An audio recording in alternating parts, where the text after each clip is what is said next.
Good afternoon, wherever you are in Australia, and welcome to the 4 simple ways to reduce small business cybersecurity risk. And this is not a very technical one. We're not going into the depths of crypto. We're not going into the depths of encryption or anything like that. We're just going to look at the ways that you, as a small business owner, can get a little bit of a handle on this whole cybersecurity thing without doing your head in.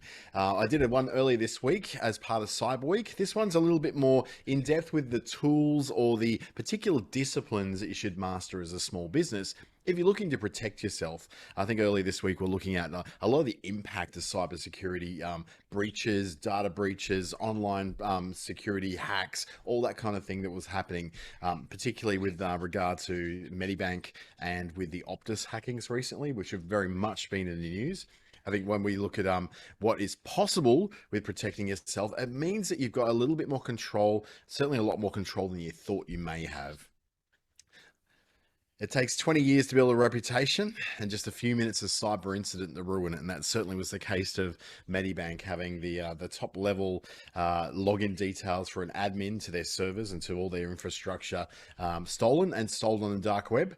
Having a great reputation. I'm part of Medibank myself through the AHM subsidiary. So I was very quite disappointed, I guess, by the fact that so much information was able to be just brought out and put out to the public by people holding them to ransom. So it certainly does erode our faith in not just cybersecurity and not just our faith in online portals or anything like that. It can actually erode our faith in the institutions and businesses that have been building their reputations for a very, very long time.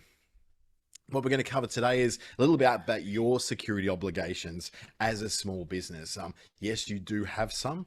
We're going to look at how you can do 4 things that are going to help you to secure yourself and protect yourself against those kind of hacks, and also like very good cybersecurity hygiene just for your own personal use as well, through your mobile devices, through your website, through your software that's running on your computer, and through your passwords as well. Right now, it's Cyber Week. It's coming to the very, very end of it today. It's just a week where we spend a lot of time nationally just looking at helping to get small businesses and people in general in a position where they're not so easily hacked, where they're not so easily taken for a ride, and people's details aren't stolen. And you see these issues coming up. There's so many have been. Whilst there's been a lot of big news around a couple of big companies, I guess what gets missed is there are many, many small businesses and individuals who don't have millions of dollars at risk. They might have a couple of $100,000 at risk by having really poor cyber hygiene practices. It's brought to you by Business Station and the Digital Solutions Program. You can find out more about that, even though you're probably already part of it, because by being in this webinar at digitalsolutions.businessstation.com.au. Now, just checking to see how many of us, so a few of us in today, so thank you for joining us. I'm guessing from some of the names, I'm looking at people that I know from WA, a couple from Queensland, one here from the Northern Territory as well, so thank you for joining us. I know it's different times during the day for everyone, different lunchtime for many on the West Coast, maybe not so much. If you do want to watch this again later, if you need to pop out at some point, this will be published on YouTube early next week at the Business Station YouTube channel. It's youtube.com/@businessstation. Nice and easy to find, or just search Business Station on the YouTube search bar. A little bit about me. I do a lot of work with Meta as a lead trainer with them. And I know that the one question I get asked more about with Facebook than anything else is I've been locked out of my account, or I've been hacked out of my account, or I've been have my access to my business page stolen. I get that. If I get one, I get 10, 12, 13 of those a week. In so many cases, there's nothing we can do because it's not actually Facebook's fault that your password and username was stolen. It was because it was so easy to, in most cases, so easy to steal and so easy to guess. My own business, Clickstarter, is going through a pivot right now. I was a digital agency, now moving back into a different kind of digital agency. So, you know, lips are sealed until I've got that completed. Startup Territory is a business of mine doing an early stage pre-accelerator program for new businesses, just getting out of the gate with their ideas. I work as a entrepreneurship facilitator with Workforce Australia's self-employment services in Darwin, and also, of course, with the Digital Solutions Program and the Google Digital Springboard Program too. But one of the other things I'm really being quite heavy upon is making sure I keep my cybersecurity accreditations up to date, and I'm always making sure I'm I'm checking on what's going on at the Australian Cybersecurity Centre. And the best way to do that for a lot of small businesses is through the Stay Smart online portal or through cyber.gov.au. Two very good places to get some up-to-date information about what's really happening in cybersecurity, particularly for business. So I'm going to start off with a few of what your obligations are when it comes to cybersecurity, because there are legal repercussions to everything these days, and cybersecurity is certainly one of those things where you can have some very nasty things happen. The unavoidable truth is, though, that if there is a vulnerability, it will be exploited.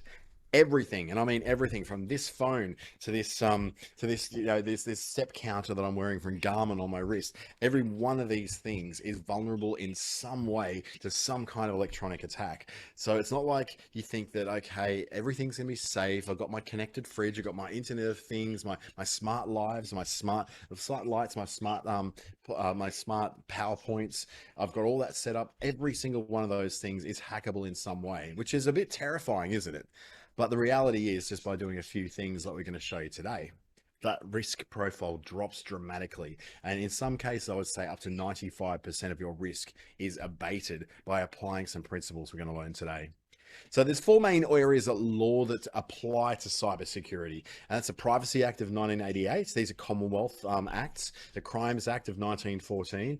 The Security of Critical Infrastructure Act of 2018. And the Telecommunications Interception and Access Act of 1979. Every one of these are federal government acts, and they're all there for very different reasons. How do they relate? When you look at the Crimes Act, the Privacy Act, the Security of Critical Infrastructure Act, and Telecommunications, how do they all work together?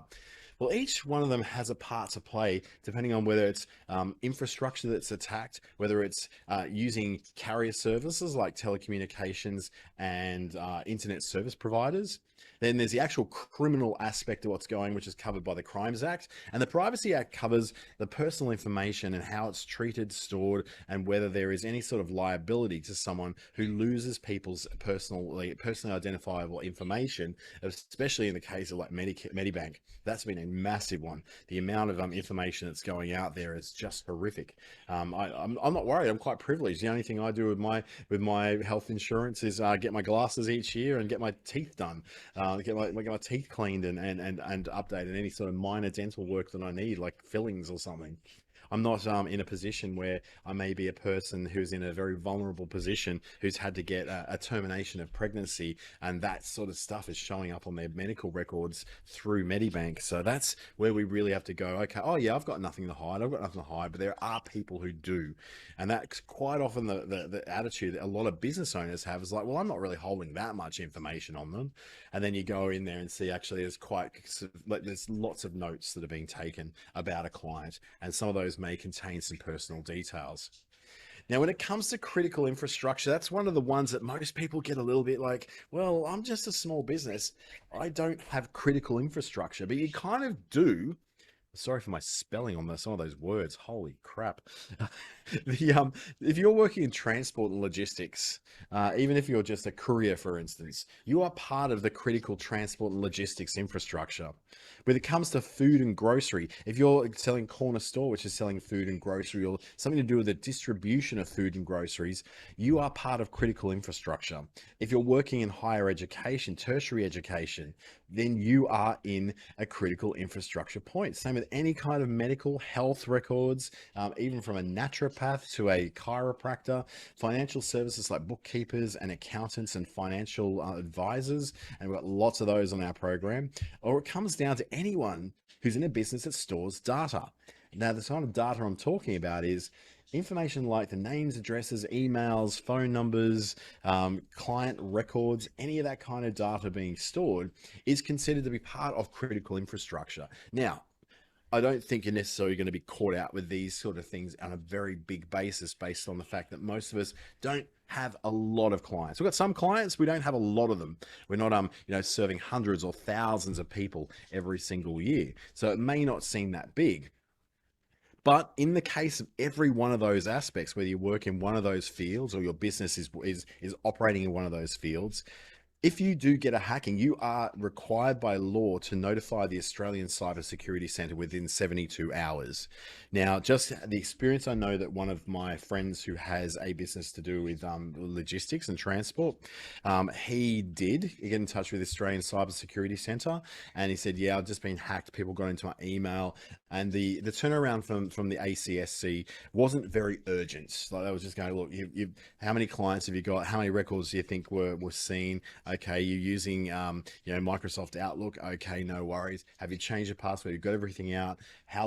When do you think it happened? Oh, it was about 15 minutes ago. Okay, so there's a very good chance that those hackers haven't got any information that's particularly worthwhile just yet.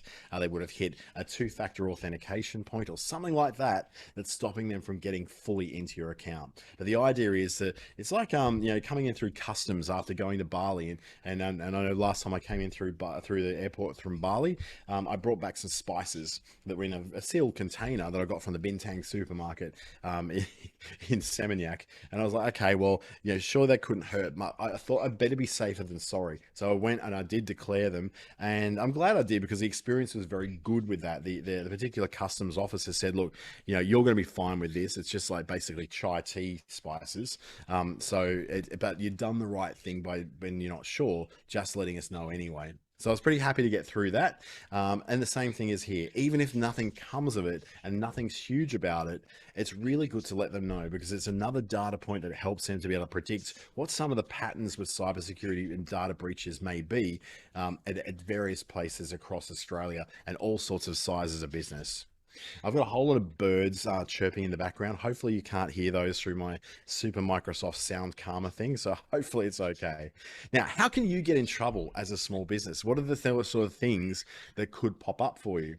Well, if you look at how you can get in trouble, we're trying to look at things like the ASIC, so Australian Securities Investments Commission, can take legal action against a business that fails to take, now this is an important word, reasonable steps to protect personal and financial information from being stolen. So this means that you've got to make sure you have some kind of protection in place, enough, hurdles for hackers to jump over that it's pretty hard for them to get in. Having admin and admin as your username and your password is probably not reasonable steps. Having hard to guess passwords, having two-factor authentication, so as getting a little message on your mobile before you can log in, making sure there's a second place you have to go before anyone can log in, that's something that's on you, like your phone. It could be an authenticator app, or the Google Authenticator or the Microsoft Authenticator. Any of those things would be seen as reasonable steps. But if you don't have those reasonable steps and you don't have good password hygiene, and what I mean by password hygiene is something I'll show you very soon, but Jesus123 is your password or something like that. That's the stuff that's really going to get you in trouble when you just don't go. I've got a message here saying that you use LastPass. Is that adequate? Now, it depends on what you do with LastPass. I've got LastPass. I've got a 64 character phrase that I use to log into LastPass each day. Then that opens up all my other passwords, which are also 64 characters each, where in the cases where they allow me to have that many. Is that paranoid? Absolutely. I was hacked back in 2008 and I promised I'd never would be again. LastPass is great. KeePass is also good. 1Password, also a very good system too. You just got to make sure that the one password you have to get into your account is incredibly hard to guess, but easy for you to remember. So if we like to use passphrases. So, it could be lines out of a song, like the lyrics, the first three lines of a song, or the first two lines of a song of your favorite song, or another favorite song that you pick out as something like that. Poetry. I picked out a particular piece of poetry that I can very easily remember from something I studied when I was in year 11. So that's the kind of password I've used, and it's got about 64 characters in it. No one's really going to guess that in a hurry. So yes, as long as that one password to get into your LastPass is going to be a good one, and you're not just recycling passwords on all the other sites, using the same username and password all the time, then yeah, LastPass is going to be pretty good. You're going to be doing pretty well with LastPass. So that's ASIC. The second one is with the Australian Competition and Consumer Commission, the ACCC. They can take legal action against businesses that share personal and health-related information with any sort of third party without consent. Now, I can tell you now, there's not many businesses who are going to deliberately do that. But there are plenty of businesses who don't realize they've already done that. So they may not know they're hacked. They may have been hacked and did nothing about it. This is where we're saying, okay, we need to make sure that we take all the steps we possibly can, because no one wants these guys knocking on your door, because when they do, it's a federal government. These are federal crimes that are being committed. So that's where you have to go, well, I have to protect myself as a small business. The Office of the Australian Information Commissioner can take legal action against a business for not preventing unauthorized third parties from accessing its customers' personal information in a cyber attack. Now, if someone in a very sophisticated attack does get in, so someone who's gone through a lot of social engineering and a lot of effort and time to get those login details like they did with Medibank, then there's nothing really you could have done about that. That was a cluster of epic stuff ups that happened from Medibank's point of view.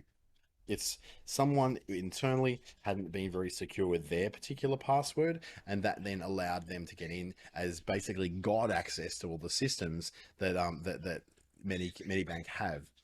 So they can take legal action against you, but they have a burden of proof to prove that you really did nothing to protect your customers' personal information when that cyber attack came. So yeah, just bear in that one. It sounds a lot scarier than it is, and it's mostly designed for big businesses who hold a lot of data on their clients. You think of like Telstra, for instance, the amount of data, call data, SMS data, data usage data, the amount of times they've called, the conversations they've had with the customer service rep, all those things become part of that customer's personal information. You would want to think that Telstra has done a good job of protecting it, and they certainly have done a very good job. Optus, yeah, and maybe not so good a job. Vodafone seem to be doing fine just now, but I cross my fingers and hopefully they'll all still do the same. But you think about it, right? The big fish thereafter are really big business. Not because that's where the big money is, but it's where the big impact is. Yeah, sure, these are the companies that can not necessarily afford to pay a $70 million fine for such great breaches at $17,000 per breach.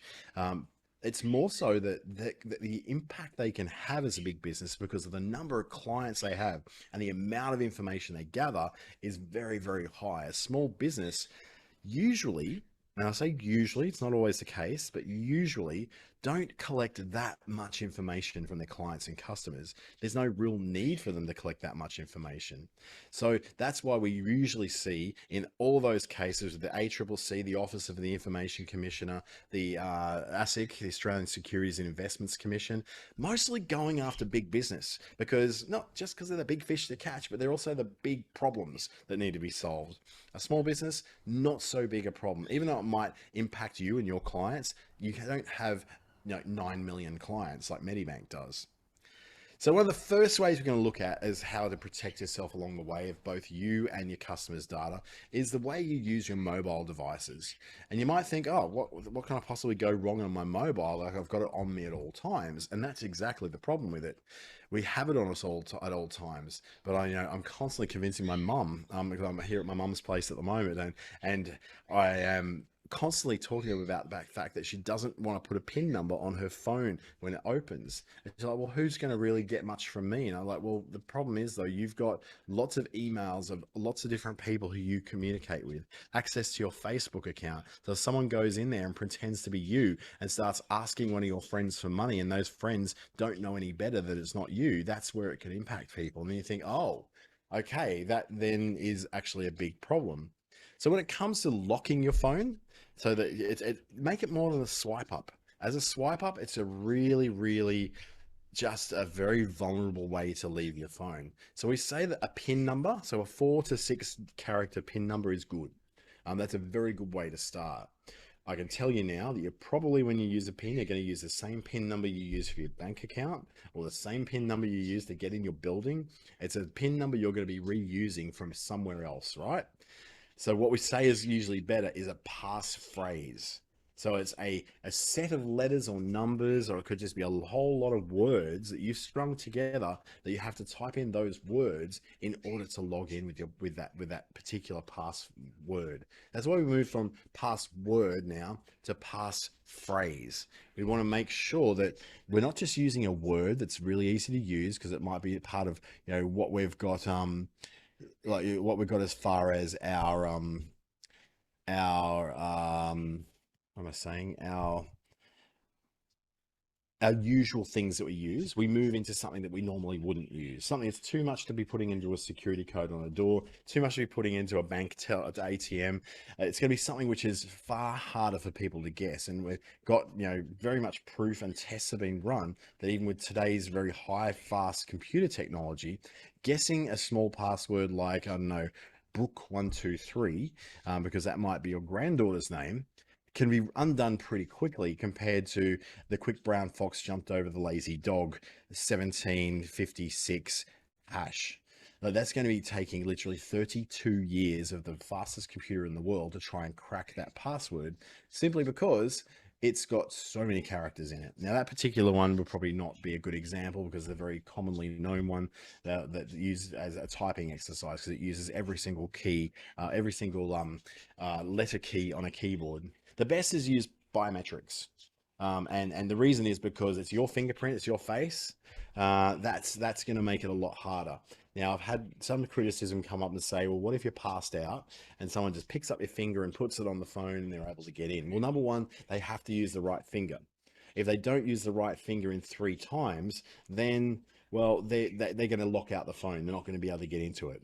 So what you do is you don't use your thumbprint, you don't use your index fingerprint, you use one of the 6 other fingers, right? So you've got 10 fingers to work with. Everyone uses these ones when it comes to doing their thumbprint and their fingerprint when it comes to logging into their phones. So if you've got a phone that does that, mine does, it's got one that goes through the screen. I use a particular finger for mine. It's not my index finger, and it's not my thumb to get me in, because I know that that is potentially a problem. Now, I'm not the sort of person to get drunk and pass out around my friends. I don't even drink, but I don't want to be in a position where I'm incapacitated and someone wants to break into my phone so they can steal stuff. They don't need that for emergency stuff, because there's emergency features on all phones these days. They'll allow you to call through to ambulance. So it's never an emergency thing. It's just that I don't want to, if I'm passed out of sleep or any other way of incapacitated, I don't want someone to be able to use my fingerprint based on the 2 that they're probably going to use. It's going to take them a while to get the finger that I actually use. The other thing is too, your face. So yes, there's some of the earlier face recognition problems, particularly on Samsung phones, were very weak. They've certainly improved out of sight now. So the Apple image recognition, the facial recognition, the Samsung facial recognition, and some of the other Android phones as well is now excellent too. Now, can someone wake up a phone if you're sitting there asleep? Yeah, they can. That's actually a very real thing that can happen. Someone can unlock your phone based upon that. Can they do it based upon like printing a photo of you and using the printout of your face to open it? No, it can't, because there's that 3D and depth perception that needs to happen when those scans happen. So biometrics are best because they're the easiest for you to do, because it's your face and your fingers, but they're the hardest for hackers to do because they can't do it remotely. They can do PIN numbers and passwords remotely, but they can't do biometric based logins when it comes to being that far away from you. They'd have to be in the room with you to be able to steal that. And that's simply why we say it's why a lot of like Apple and Google are moving towards a lot more protocols that protect us, that don't really require remembering a password or a PIN number, because there's a lot of security in the phone being on you in the first place. A lot of these hacks don't happen in your same room. They happen from people in far off places who just happen to guess very common passwords, and which most people do use by the common passwords. They'd be surprised how many people still use all those. We say on your phone to back up your files. Yet we usually say that, for something like a computer, my iMac, for instance, or my MacBook Pro, I would back that up all the time because I don't want to lose my files. But what about your mobile phone? Are you actually doing that? iCloud, Google Drive on Apple and on Android, they're very helpful with that because they allow you to be able to automate those backups. So it happens every day, every night, every time something major happens, that backup occurs. That makes it a really easy to remember thing because you're not actually having to remember it. So both of those phone types do have the opportunity to do that. Then there's also the opportunity to download your data into somewhere else. So you can back up your files, not just to iCloud or to Google Drive, but you can download them, put them on a hard drive, and then restore through your computer if you want an extra copy of that. Now, do backups take time? When you're doing them manually, absolutely they do. But when you've just got constant updates going on with iCloud or with Google Drive on your Android phone, then you're not even having to think about that.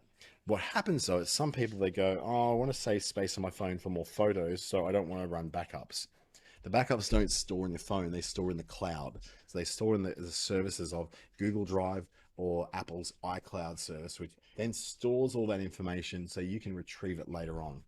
So the idea there is, why would you do this? Simply because you lose your phone, you can pick up another phone and just download all your details again, all your photos, all your videos, everything was on your phone, including all your passwords, all your details, all your contacts are all now going to be easily able for you to transfer over from the cloud into that new phone. And if you do find your old phone again, you can give back the old phone after wiping it out, and you've got a secure phone again. So backups, they should be automatically happening. If they're not, you really need to take some time to work that out on iPhone or Android, of how you can make sure that your phone is backing up to the cloud. The same thing happens with encrypting your files. Now, most of the most recent phones these days do encrypt your files. What does that mean? It means that if someone got into your phone, they can't do anything with that information. They can't back it up. They can't copy it. And if they do, it'll just come out as gobbledygook. And that's a great thing, because even if someone's got your phone physically, they cannot use the data in it unless they get in using your thumbnail, fingerprint, passphrase, whatever you're using. They're not able to get in and get those files, because they're just going to be useless for them without that correct, legitimate login. So iPhone, Android, iPad, they all encrypt your files in one way or another. I know that in the most recent versions of Android, I think it's the last 3 versions, I believe, that it does actually run it. iPhone has been doing it for a while as well. What it means is that now there's a very big difference here, and you need to look at this in terms of what's on your phone and what's in the cloud. On your phone, everything's encrypted. So we've had some quite famous active shooter situations where police have been trying to get into the shooter's iPhone, and Apple won't help them, because Apple can't help them. They can't actually access what's on the phone. Now, can they access what's been stored in the cloud? Absolutely, yes, they can. And that's where they help law enforcement quite often, is to give access to law enforcement to the information that's in the cloud account, not the information that's on the phone. Because once you kind of lock that down, there's no way of getting that information at all. So why do we do that? Well, because we want to make sure that, someone doesn't pick up our phone and just be able to get those files out. That's the most obvious way of doing it. We want to make sure that we've got the opportunity to be able to go, well, we're not going to easily have if you've got a team, your team is not going to easily have all those private client details stolen if you've got encrypted data on the phones. Now, each one of the most recent kinds of phones should automatically do that. You may need to check some older phones to make sure they do it as well. If they don't, they may just need a system update, a new version of Android, a new version of iOS, just to make sure that everything that should be working is actually working. A few quick tips here for your phone. Don't plug in random cords. If a cord shows up at your desk, don't plug it into your phone. And the reason here is because one of these social engineering ways that someone will use to get into, if you're in government or working in defense contract or something like that, your phone is now a target because you've got stuff on there or access to people and contacts that person may want. So when you plug in a random cord or put in something like a USB that you just found on the street, that's basically can be giving someone instant, straight away access to everything on your phone. And then potentially, if you've got an iPhone, everything on all your other devices that are Apple as well. It's pretty scary. This can be done not just from USB sticks, but random charging cords. You might think it's a cord. What can be possibly in it? There's technology now which can actually pass that through your internet connection and load up all the information from your computer to a third-party thing without you even knowing it's happening. Treat your phone like a wallet. I have a wallet and a phone. I mostly use my phone for payments, but recently when I went to Bali, I couldn't use the phone because not everywhere does tap and pay yet. Most people still do insert and use a PIN number. So I would treat my phone like it's a wallet that contains everything that my life is, my driver's license, everything. I consider that if I lost my wallet, there's cards I have to replace. There's, my Flybuys card, my Woolworths Everyday Rewards card, everything like that has to be then replaced. When credit cards need to be cancelled, it's a massive hassle with today's situation where we've got so many subscriptions, so many subscriptions to so many services that we have to cancel and put a new card on. It's a horrible thing to do. We want it to be so that we never have to lose those cards and details in the first place. We never want to lose our wallet. So make sure you treat your phone like that as well. They're not plugging into airport USB ports. It can be really tempting to do that in Sydney and Melbourne Airport, who have a lot of those USB ports in their food courts.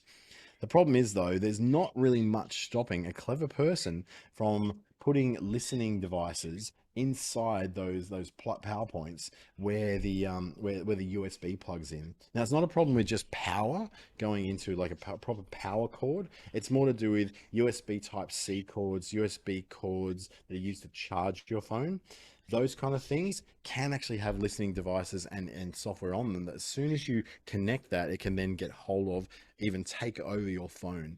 So try not to plug your phone directly into an airport USB port. The power points are great with your charger. They're not a problem.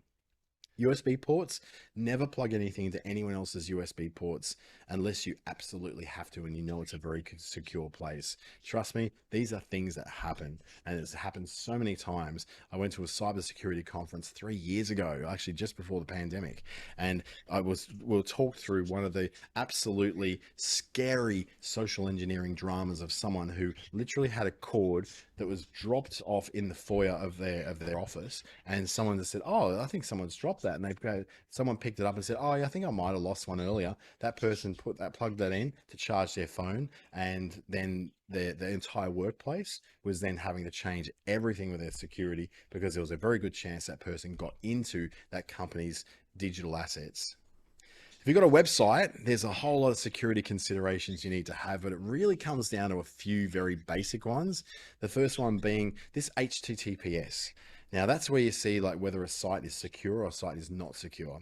If a site is secure, that means it's safe to you to put your details into a form, to put your credit card number into the payment form as well, because it's using a secure socket connection that uses a level of encryption that so far hasn't really been broken by a lot of people who can just snoop on your web traffic. Let's just say you're on a network sharing it with a lot of other people at a co-working space, or at an airport or in a cafe, and you don't have things running through an HTTPS. If someone was sitting in those places wanting to buy something from your website, there's a very good chance that traffic can be intercepted, and all the details of it, including credit card number, the CVV number, and the expiry date, could all be sniffed up and remembered, and they could then go and use those details. So having that HTTPS in front of your website address is absolutely vital these days. In fact, you won't be able to do things like advertising on Google or Facebook or Pinterest or Twitter or LinkedIn until you have that in place. They will consider you to be too much of a security risk, and they won't do. Now, the other thing is too, Google won't even list your website now unless you have HTTPS protocol in front of it. If it's a secure site, how do you do that? Most web hosts will do this. In the case of things like Wix, Squarespace, and other hosted internet software like that, they take care of that for you. So all you just do is just go to your website, make sure that the beginning of the address is HTTPS. Because that's telling you that it is a secure website to be working on. And why would you need to bother about it? Because you want to tell your customers you can be trusted with their details. It would be pretty horrible if someone put their credit card details in your site, and those credit card details are used to run a very illegal Facebook ad campaign that got you banned from your Facebook account, and also happened to get you in a position where your credit card was used to run up $3,500 worth of ads. Does that happen? Absolutely. I was very, very specific about that case because I've seen it happen to a friend. $3,500 of ad spend that they are then liable to pay. They can argue all they want, but they're still liable to pay it because it was done on their credit card using their account and their credentials to log in. The next one is about updating your files, particularly those of us who've got WordPress sites or something like Joomla or Drupal, any sort of website software where you had to buy web hosting and you had to install the software to run that particular website. So in that case, you got to update in WordPress's case, it's the core files of WordPress. So whatever version WordPress is on right now, I know that I've got a couple of sites that I need to this afternoon run the update script on, because at the moment, all my WordPress sites, and I host well over 600 of them now, have got the everything up to date. But I saw this morning where there's 3 sites that were flagged to me that didn't have one of those updates. So I need to run that manually. The themes that you're running, if it's an Elemental based theme, or it's Divi theme, or something like a Beaver Builder theme, or Avada themes, whatever the theme is that you're using for your WordPress site, it's going to require a software update as well. Because as WordPress updates, so too all the things that work on WordPress also have to update in order to be not only, fully functional and smooth running, but also secure. Because sometimes software isn't written in a particularly secure way, or hackers have found out a way around to get into systems by using vulnerabilities that exist in the code of the way that, say, the website software is written. So if you haven't updated your themes for a long time, that can give someone an unprecedented level of access to your WordPress website to completely wipe it out and put up their own message on there. I know this because it happened to me in 2008 when we had on Christmas Day, 32 websites were hacked by a Turkish Revolutionary Front group. Now, what was their point in hacking our email, our website? So it seemed to be just to get some kind of attention for their cause. It was definitely not to get money, but in most cases these days it's all about ransomware. They want to get you into your systems, switch them off enough so you can tell that you can't have control of them again, and then they ask for a ransom of money to be able to turn it back over to you again.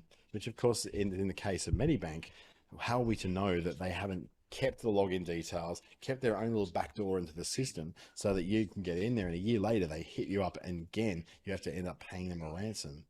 Thing goes for plugin files on WordPress as well, all the things that increase the functionality, everything from a Kismet through, which is a spam bot stopping piece of software, right through to like mail integrations, where I use Sendinblue as my mail sending system. So I've got integrations which are through plugins through WordPress to connect WordPress site with my email system.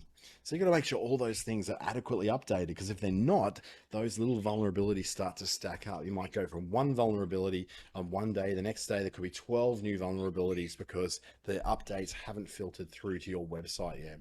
Ultimately, you should have those things all automatically turned on to update on their own, but where you can't, it's something which you should go into your website at least once a day just to check to see if there's any updates and then run them. There are a few exceptions to that, which I won't go into here because that's more to do with, unraveling people's WordPress website woes, where they've had an unscrupulous developer design something that they cannot work on themselves. Why would you do this? Well, because you want just not only for your customers to be safe on your website, but you also want yourself to be safe. People not hacking your website and putting things up on that website that shouldn't be there, that actually kills your reputation and makes you look like an unstable and uncareful person who's running that business. You've probably heard all about two-factor authentication and multi-factor authentication. Very important tools, not only for logging into your computer and your phone, but also for logging into your WordPress website or whatever website software you use. Even Squarespace and Wix, the hosted things, you should have a multi-factor authentication in there, because the fact is that a username and an email is very easy to guess in the big picture, whereas at second factor, where it goes to your phone and your phone alone, or maybe through to an authenticator app that's on your phone and your phone alone, that gives you a layer of protection. You can go, well, I'm more protected than 99.97% of other websites in the world. That's pretty bloody good. I can probably work with that. Now, will people know that they're hacked at all? Maybe, maybe not. We don't know that's necessarily what it is. That multi-factor authentication will stop that from being a problem, because we don't want people getting into our websites and messing them up, because it just kills our reputation, and it can stop a lot of your business from moving forward, particularly if you've got an e-commerce website. Then we get on to the payment card industry data security standards, which is basically using a payment processor. If you've got an e-commerce website or you're taking payments for bookings or your time or something like that, that's where you look at it and go, well, has my payment provider got enough protection so that I know that the credit cards aren't having their numbers swiped and they're not being sort of filtered off to other areas? So the big guys, Stripe, PayPal, Square, and eWay, all are PCI DSS compliant. That's great. That's it. That's easy use. This is probably takes nearly 90% of all the website shopping carts in the world are running through one of these four.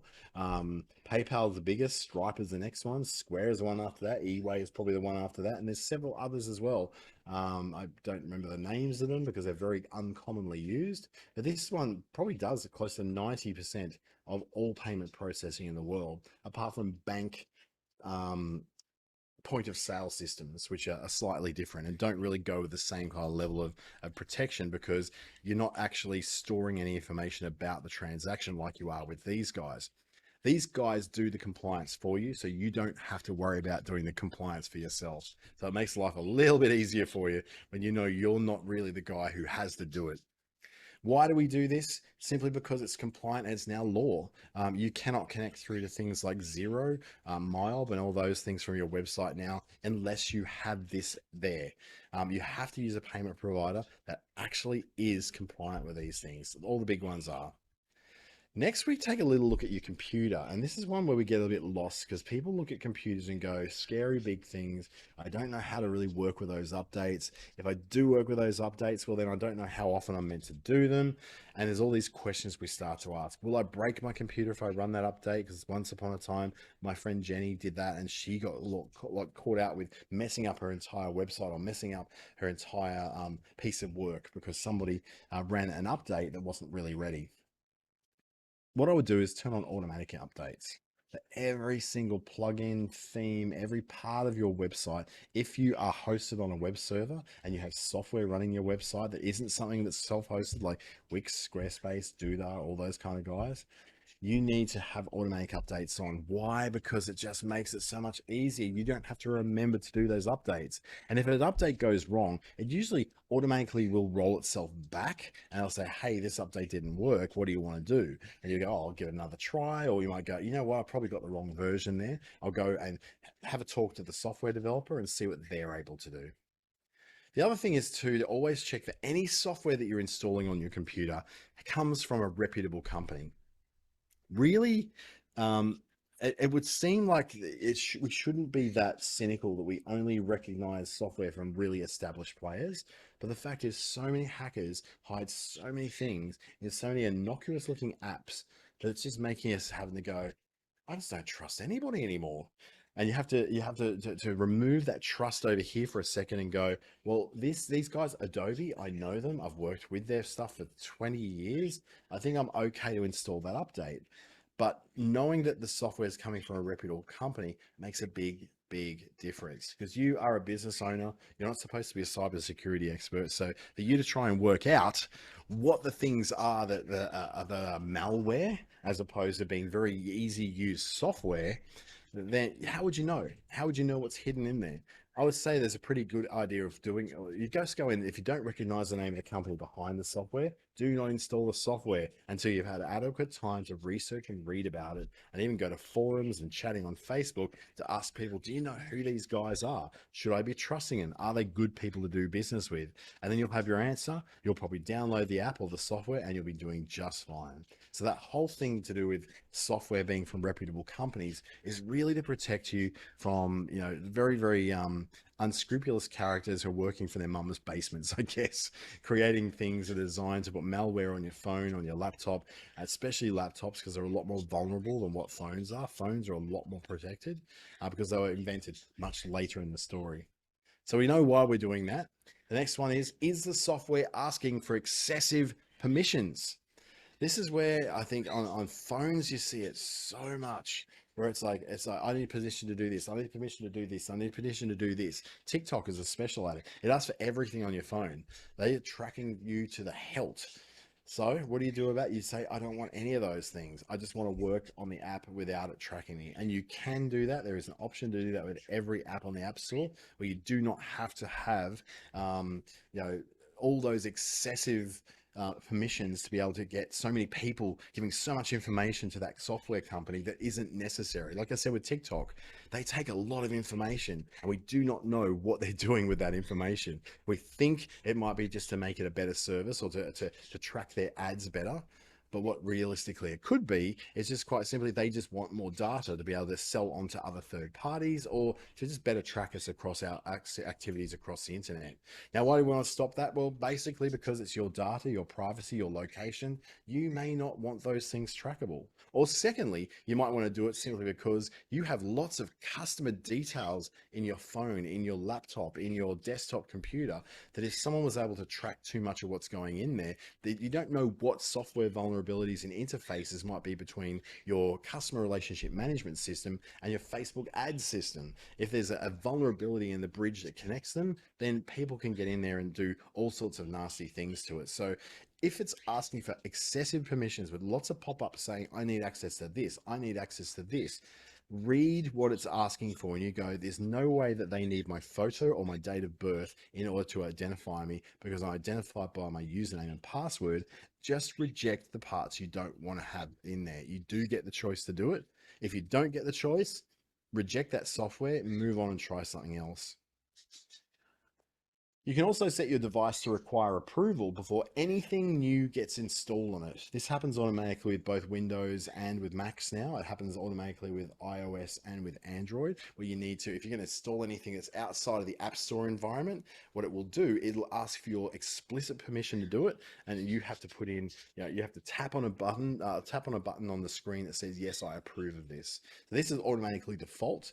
If it's not default on yours, you've turned it off, please turn it back on again. I know it's annoying having things pop up all the time, but it will make such a difference to your level of security. Remember, in this session, we're looking to try and get ourselves to that magic number of 95% when it comes to the protection you have against cyber criminals and hackers. And you do this simply because you don't want people in your phone. You don't want people in tracking your every move. We don't want people necessarily getting hold of parts of your device that you don't want them having access to. And our question for four from the guys from RDA Tropical North, which was all about using LastPass as a password manager. We'll look very briefly at these. What they do essentially is allow you to have one password to rule them all that gets you into a system that contains all of your passwords. Now, all these systems then don't just have your everyday stock standard, admin123 as a password and username combination. They allow you to choose very complex and long passwords that are almost impossible to guess by anybody and any computer against all your individual logins. So say for instance, I might have my Westpac login, I'll have my Just Jeans website login, I'll have my wish.com.au login, my Amazon login, my Netflix login, my Disney Plus login. Now they're all going to have these excessively long passwords that I can never be expected to actually use. Way too many of them. So what I will do is then go, well, I need to hide those behind a wall where there's a great big long password that is the gateway to all of those. But not only that, have second factor authentication log into it. The LastPass that I use certainly has that ability to be able to say, here I've got a long password, but I can use it based upon it. Once I've guessed that password, then I also have I have to use my Google Authenticator app on my phone to get a code to then let me in to use that. And it makes me do that every 14 days. It forces me to log back in. Got a question about Google Chrome's password manager. It's not really a password manager in the sense that it doesn't give you the option to design very long passwords of your own. I know that recently, I know the Safari browser on a Mac was allowing you to do this. Chrome itself doesn't do that. You'd have to get a plugin like something like LastPass to be able to, or KeyPass, or one of the others like 1Password. They have a plugin to your browser, which immediately, when you go to a site, allows you to choose and you sign in for the first time, you choose a very long, very complicated password. So Google Chrome's password manager, I think, can be a little scary because unless you've got your computer locked that nobody can get into it easily, then most of us just walk away to lunch and leave our computers open. Someone can walk in there, get into your password vault, get all your passwords out because your computer hasn't locked. So making sure your computer locks after a certain amount of time will be very helpful to keep you very safe as well. There's a big difference between Brook 2012 as a password. Let me go back again. And be realistic on old kettles every day. Now, if you notice how the letters that I've highlighted there add up to the word Brook. So if you really need to use your daughter's name or your dog's name, Brooke, then you can do that, but do it in a creative way. So it's not just Brook 2012, which is when Brooke may have been born, where we've actually got a passphrase designed around that. And this could be a really good way of doing it. Be realistic on old kettles every day. I could really easily remember that rather than Brook 2012 anyway. And that's one of the most common passwords in Australia for people who have daughters. They name the daughters Brooke. And Brooke is a very popular name amongst millennials. So you look at that and go, how can I make it more hard for people to get into? Will be realistic on old kettles every day. And therefore you've got a much harder password or passphrase to be able to type in.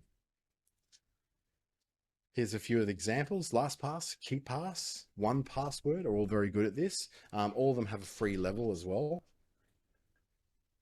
So you don't have to pay for the basic level of it. I pay a yearly fee simply because I want to be able to have all the features on my mobile as well as my desktop and be able to have these go to my team so the people who are working for me also use LastPass. And if what I find is that they have created passwords to get into things like an Instagram account that we created last year for a particular project, I have the login details when that person leaves. I just copy across their vault of passwords into my vault of passwords, and I've now got access to all the things I need to have. But again, that's only done by the owner of the company or someone who's in a position of authority who can do those sort of things within your business. So that brings us towards the end now. I can't believe it. It's almost nearly an hour up. So if you want to check on your particular cybersecurity with a guide, we've got the opportunity for you to do that through the Business Station's Digital Solutions Program. It's subsidized by the government for a lot of support, including websites, e-commerce, social media, financial systems, data privacy, cybersecurity, business systems, even digital marketing like Facebook and Instagram and Google. It's only $44 for you to get 3 hours of one-to-one advisory. So that's 3 one-hour sessions, plus unlimited access to our workshops and webinars up until the end of March 2023. So you really got to hurry up and get in on this one. You can register at digitalsolutions.businessstation.com.au or just go to businessstation.com.au. Big button up in the top right-hand corner will tell you to go to Digital Solutions. And if you want to reach out to me and have a chat about these things as well, I'm available through any of these details that are currently on the screen. My email address, LinkedIn, Facebook, Instagram, I'm over all the socials. So please do reach out and ask any cybersecurity based questions you may have. Based, of course, on the fact that I am not a cybersecurity engineer. I'm not working in international relations when it comes to cybersecurity. I'm just a guy who doesn't want to get hacked again and has done everything I possibly can do to not be hacked since 2008. Fingers crossed, not hacked since 2008. Thank you so much for joining me this afternoon for this Cyber Week. And I hope you've got something really easy out of this that you can take with you. So you don't have to fear cybersecurity. Just do the right thing. Take a little time, spend a little tiny bit of effort with your small teams, especially when you've got a small team rather than great big warehouses full of people, to be able to just clean things up tight, a little bit tighter, because the world is getting a more dangerous place when it comes to cybercrime. And I don't want you to be the next victim. Thank you, and I'll see you in the next one of these videos. Have a great weekend.